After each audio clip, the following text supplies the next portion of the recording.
आणि सध्याच्या घडीची अत्यंत महत्त्वाची बातमी, जुलाना मतदारसंघातून काँग्रेसच्या विनोद फोगाट या सध्या आघाडीवर आहे। काही वेळापूर्वी त्या पिछाडीवर असल्याचं पाहायला मिळत होतं, पण 4,500 मतांनी विनेश फोगाट आता आघाडीवर पाहायला मिळतात। कुस्तीच्या रिंगणातून थेट विधानसभा गाठणार का, हा महत्त्वाचा प्रश्न आहे।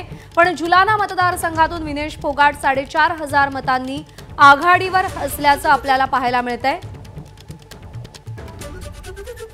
सोमेश कोलगे आपले प्रतिनिधी सध्या आपल्या सोबत आहेत। सोमेश, कुस्तीपटूंच्या आंदोलनात विनेश फोगाट आघाडीवर होत्या, त्यानंतर ऑलिम्पिकमध्ये जो काही प्रकार घडला त्यानंतर खूप मोठी सहानुभूती तिच्या मागे उभी राहिल्याचं आपल्याला पाहायला मिळालं होतं आणि त्याचा असा परिणाम म्हणजे आघाडी म्हणावा लागेल।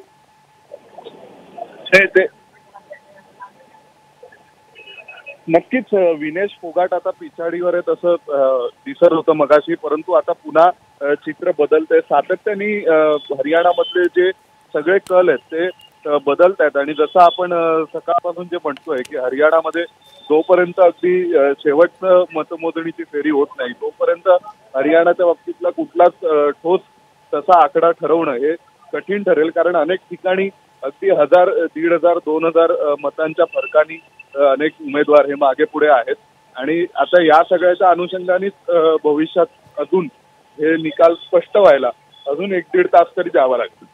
बरोबर आहे। व्यंकटेश केसरी ज्येष्ठ पत्रकार सध्या आपल्या सोबत आहेत। सर, काही वेळापूर्वी विनेश फोगाट पिछाडीवर होती आणि आता 4,500 मतांनी आघाडीवर असल्याचं दिसतंय।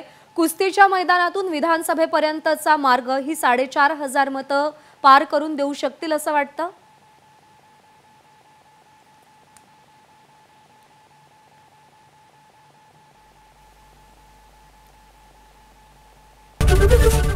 एबीपी माझा, उघडा डोळे बघा नीट।